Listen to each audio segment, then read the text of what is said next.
funded by the Broadcasting Authority of Ireland with the television licence fee.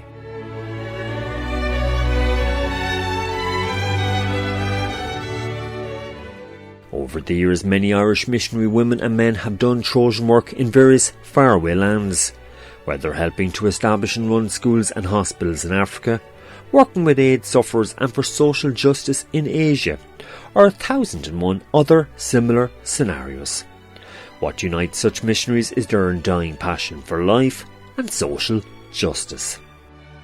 The best thing about being a missionary was being able to serve people and the appreciation that we received along the way. We focused on the real poor and on the plight of people who are discriminated against. To be on the side of the poor, on the side of victims of injustice.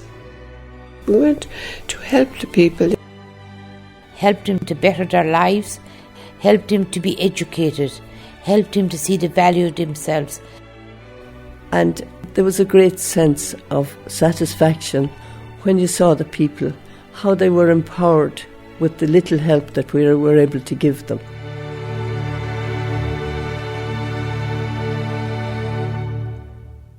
Over the next 3 programmes in this Dare to Care series, we're going to investigate the stories of 9 Irish missionaries. To begin, we focus on Africa. In the year 2006, Orla, Treacy, a Loreto missionary sister, went to work in one of the poorest countries in the world, South Sudan. The country had just emerged from a bloody civil war, and Orla Treacy's mission was to help establish a secondary boarding school for young South Sudanese women. So what were the challenges in getting the school up and running? I think, like all beginnings and all new beginnings, it was not easy. South Sudan is one of the poorest countries in the world. It's the most illiterate country in the world. So there isn't an educated group that you can call on to support. The president came to visit in 2007 and he said, "We are not rebuilding South Sudan. We're building it from the ground up," because it had never been developed.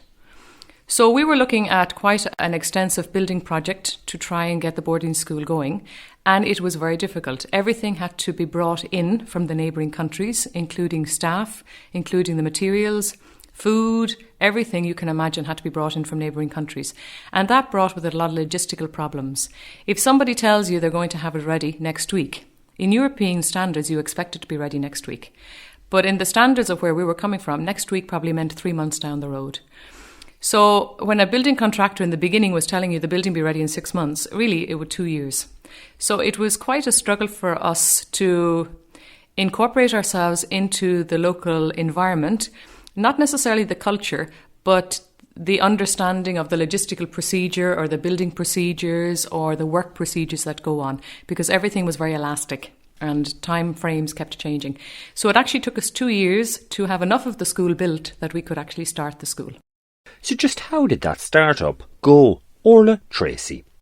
When we began the school in 2008, we got 35 girls. We could have taken more, but I think a lot of people were sceptical.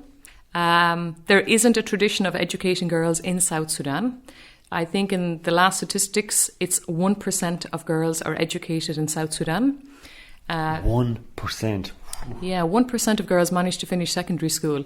Thankfully, it's changing, but that was, the reality was even worse when we started off. 52% of 18-year-old girls are married. So you're talking about a culture in which a girl is expected to be married rather than to go to school.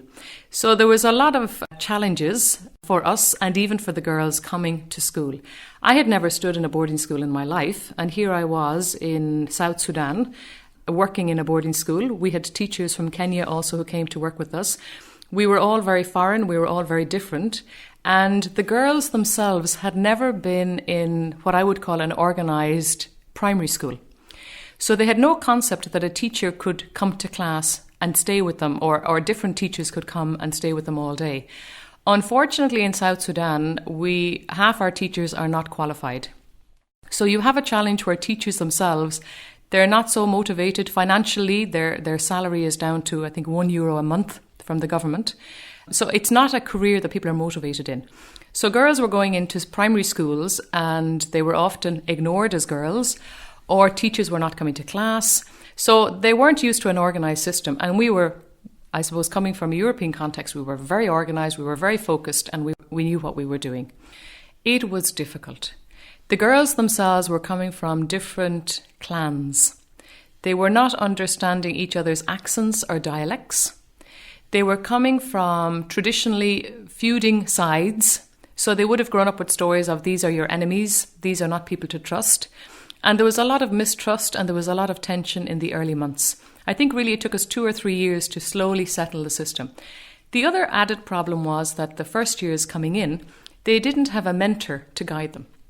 There wasn't a mother at home or an older sister at home or an aunt at home who had been educated that could advise them. There was nobody because there wasn't any educated people in the area that we were in as well.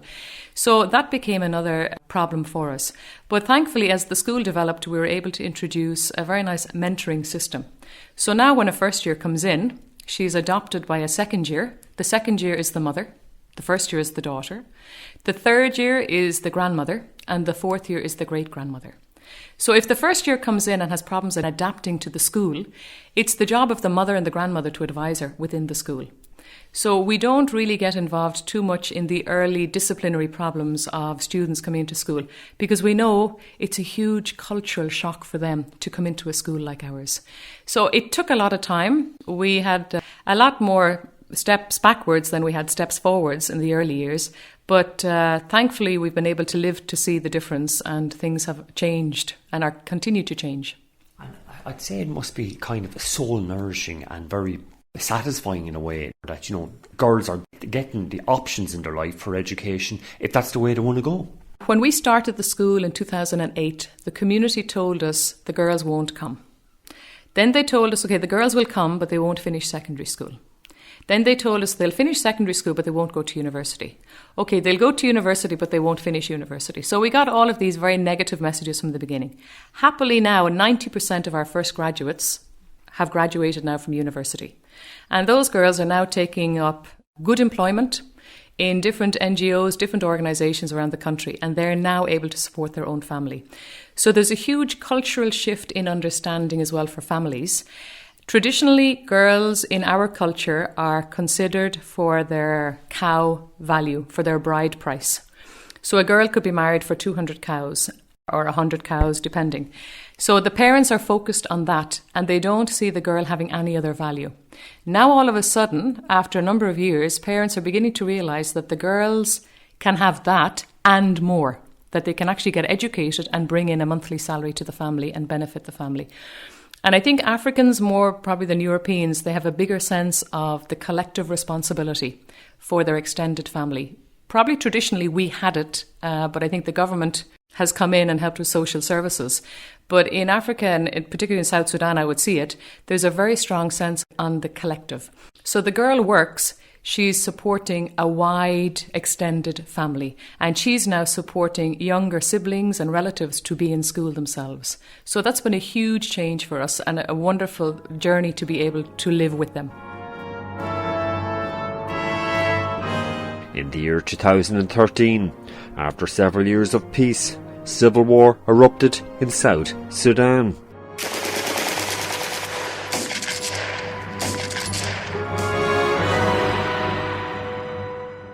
So has the civil war impacted much on Orla's school?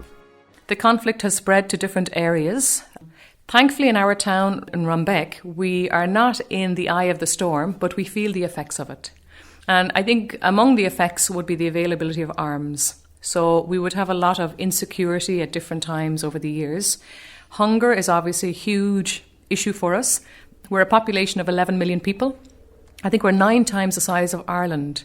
But of that 11 million people, 7 million are hungry. So feeding has become a huge issue for us in our school. For example, I think every day now we are preparing 3,000 meals. We would prepare 700,000 meals a year. So 3,000 meals daily? Yeah, I think when you live in an environment like that, well, we've tried to create it in a way that we don't create a feeding centre. So we started a primary school, we bring in workers, we have builders, and we have women and babies. So the woman would come, she might come and do some work, but she would come with 2 or 3 children. So there's a chance for her children also to be fed.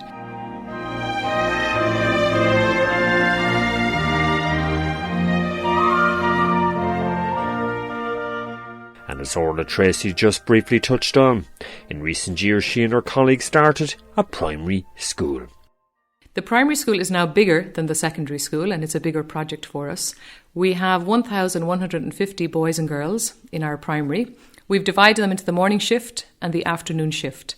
And that was age dependent, because you would have a 10-year-old wanting to come to school, and you have the 5-year-old who were hoping to get into school. So what we do is we put the younger children in the morning and the older children in the afternoon. The secondary school is boarding, so they are living on the compound, and they are 291 girls. And then 3 years ago, we also had that need for healthcare. And thankfully, one of our sisters from Kenya came, and she started the clinic. So we now have a fully fledged clinic with 5 nurses working with us, and we do a lot of nutrition programs with mothers and babies for the local community as well.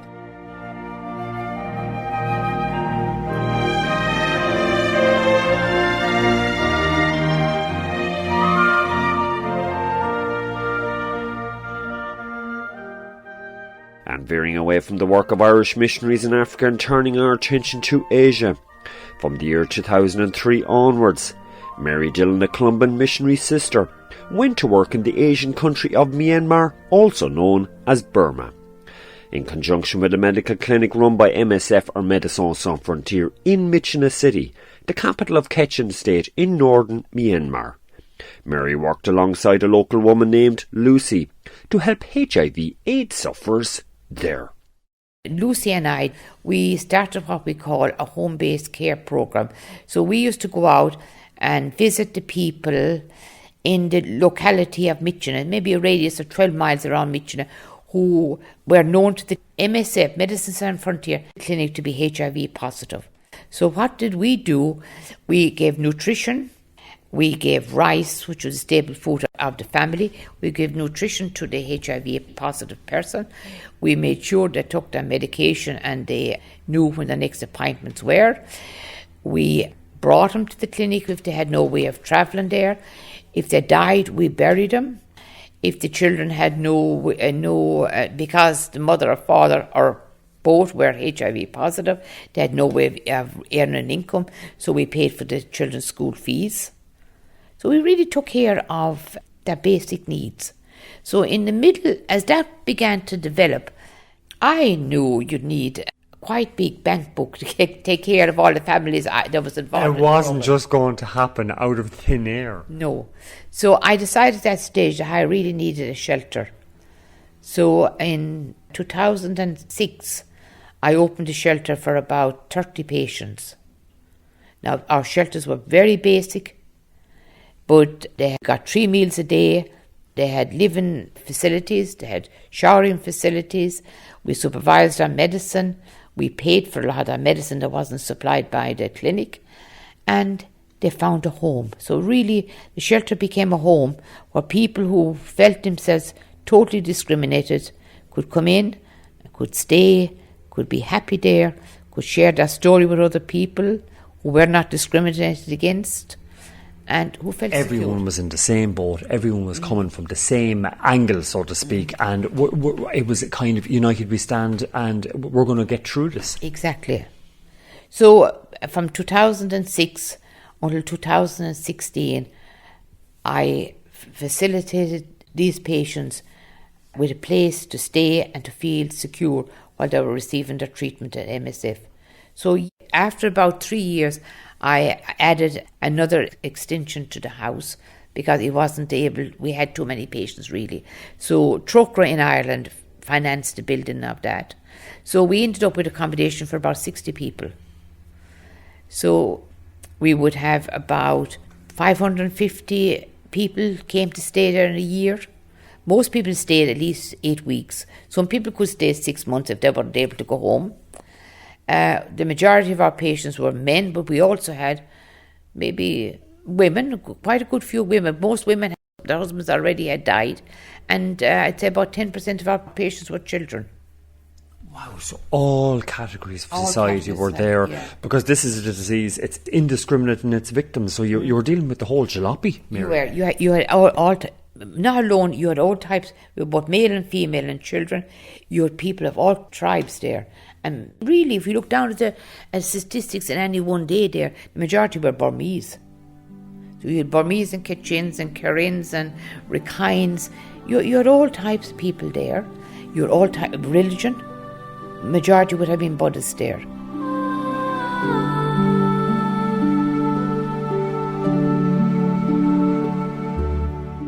As well as providing a place for people to stay, we also try to develop peer groups. And peer groups are what you call, in a locality or an area, if there were so many families who had been affected with HIV/AIDS, we tried to set up a program where they would come together within walking distance of each other and sit maybe and meet with each other over a cup of tea for an hour once a week or once in 2 weeks to share what life had been like for them. The other program that I really felt we really contributed in a very positive way to the life of children there.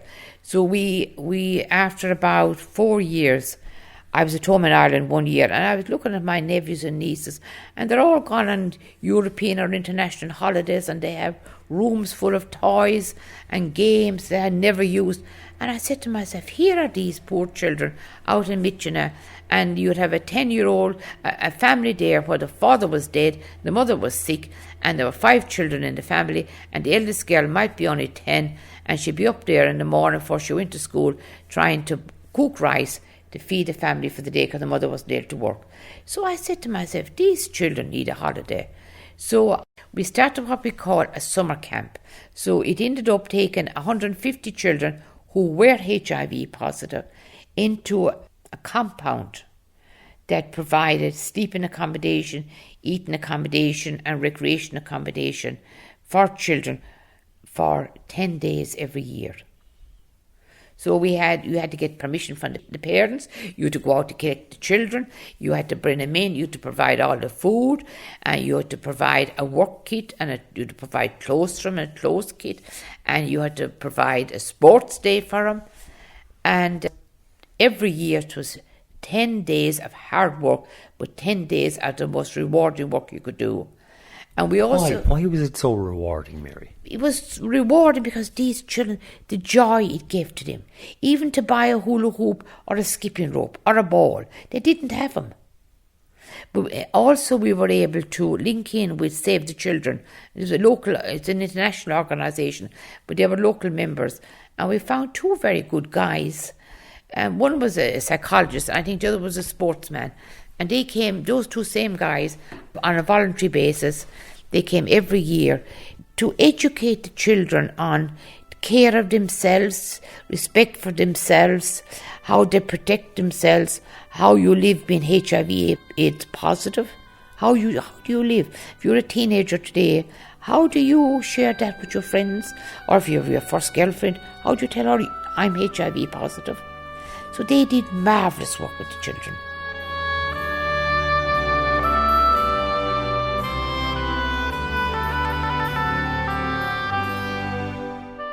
For over 15 years, from 2003 to 2018, Mary Dillon worked to help and comfort HIV/AIDS sufferers in Missionary City in northern Myanmar.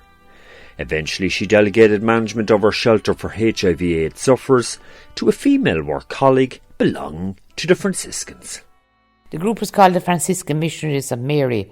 Now, one of those sisters would have worked with me for at least 10 years before I left. And I suppose it was a conscious decision to hand over. And it was a decision that was planned, really. And she was a local woman of Myanmar. So you're kind of back to the indigenous population. That's right. She was a local... Train them up, get them skilled, and then hand over and get out. That's right. That's exactly what it was. So she would have worked with me. She would have known the philosophy and the vision for the place, and who we as a group give a preference for. Like, it would be for the poor, for the discriminated, for the homeless. That was really the first group that got first priority coming into that shelter. So, she'd be very au fait with that. And I was very happy to do it because I was conscious that I had enough finance there that would see them through for 2 years. It gave them a breathing space to find their own funds. One of the sisters with me, she went to Australia for 2 years when I left, and she's back now in the project. And I think part of the reason she went to Australia was to become more proficient in English and maybe to be able to write projects for project funding.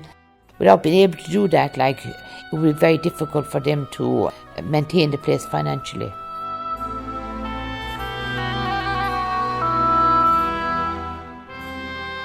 And Mary Dillon also had this to say about the huge satisfaction which she derived from her many years working with HIV/AIDS sufferers in Myanmar. I found fantastic job satisfactory.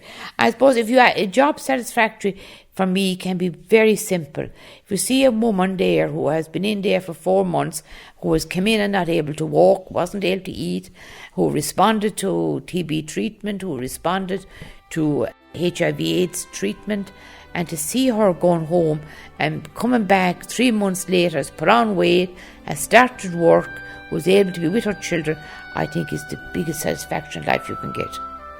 Simple things, being able to live a normal life, being able to live with yourself. I thoroughly enjoyed my time there.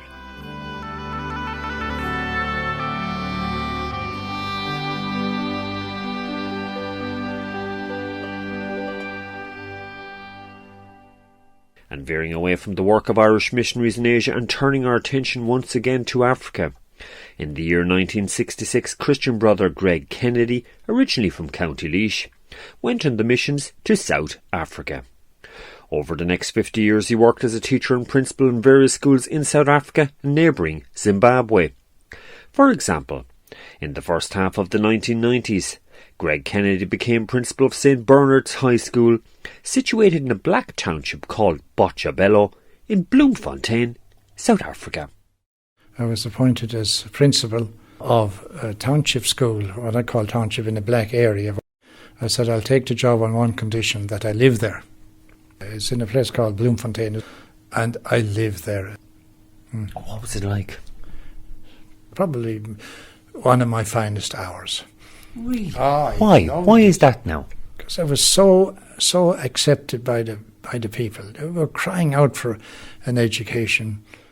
However, Greg had to face certain dangers in his early days in the job. St Bernard's School in Botshabelo, where I was principal, had organised a night outdoor do for the students, boys and girls in high school. And next thing, I'm tackled by 4 students, matric students of my own school. And I'm carted into my office. I said, what did you do that for? You're going to get detention from me. They said, look out the window of my office. And I looked out the window of my office, and there was a guy with an AK-47 ready to take me out. And they rescued me. Now, on my window, you say, why didn't they shoot you through the window? They couldn't. I had bomb screens, everything on it, but you could see out. But bullets couldn't get through it, you know. So this was a guy, obviously, with a chip on his shoulder against whites. Well, it was, the chip on the shoulder was a white face in a black township. I found that out from the students. And anyway, they left me in my office. I didn't mind. I had my own bathroom as well. I was a township. I had nothing to eat, of course. Then I kept looking out, and I saw the same 4 matric students strolling around, the fellow with the gun. And next thing, my God, they took him out, belted hell out of him, etc., organised the police and had him taken away. That's the respect the pupils had from me.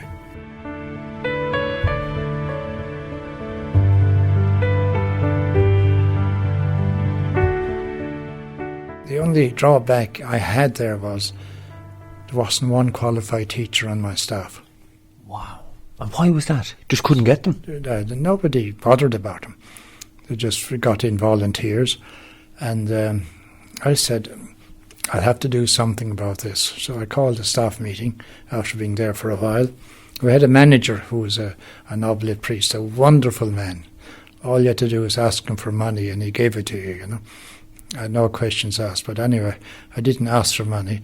I had a staff meeting. I called him in and I said, there's a great lot of people on your staff, and you're the manager, and you're the owner of the school, well, the Archbishop was.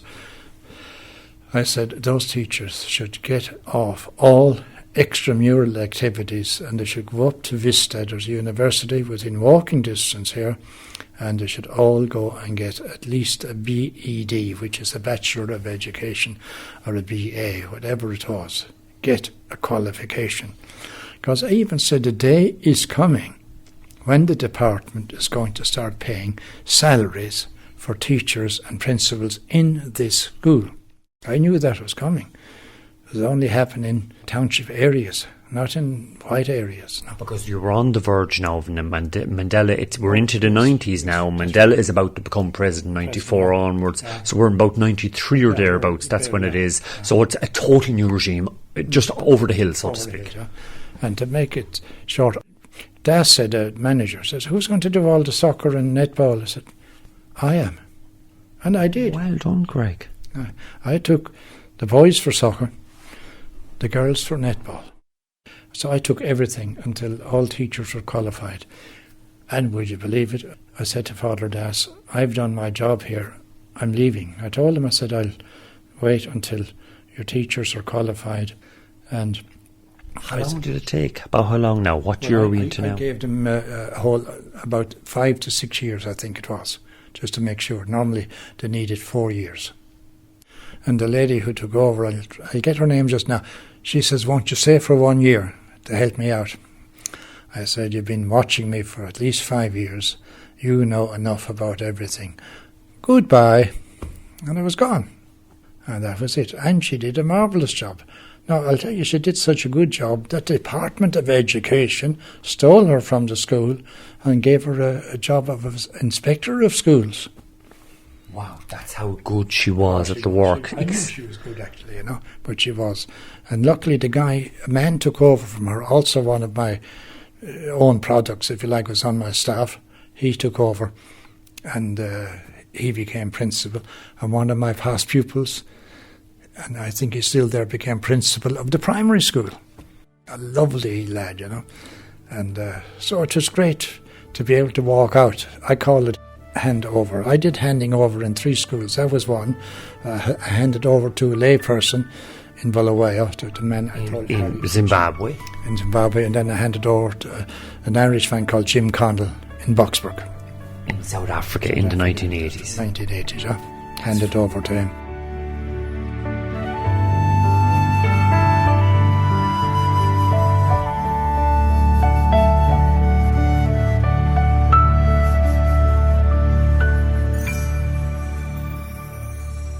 Funded by the Broadcasting Authority of Ireland with the television licence fee.